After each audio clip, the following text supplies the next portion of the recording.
Mpox o dating tinatawag na monkeypox, isang viral illness na dulot ng monkeypox virus na may dalawang uri, ang Clade 1 at Clade 2. Naitala ang unang kaso noong 1970 sa Democratic Republic of Congo at naging laman muli ng balita noong 2022 kung saan nagkaroon ng outbreak kabilang nasa labas ng Africa.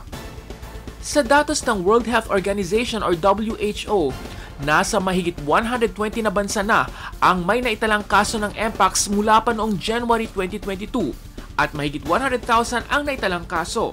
220 dito ang binawian ng buhay. Noong August 14 ng taong kasalukuyan, idiniklara ng WHO ang Mpox outbreak bilang public health emergency of international concern. Sa Pilipinas, nasa 8 na ang active cases at 17 naman ang kasong naitala sa ngayon. Sa Singapore naman, nasa 14 cases ang naitala ng Mpox Clade 2. Paano ba nakukuha ang sakit na ito? Ano ang mga sintomas? May bakuna na ba para dito? Alamin natin mula sa isang eksperto ng infectious diseases dito sa Singapore. All about Mpox. Dito lamang sa Weekends with Rita J.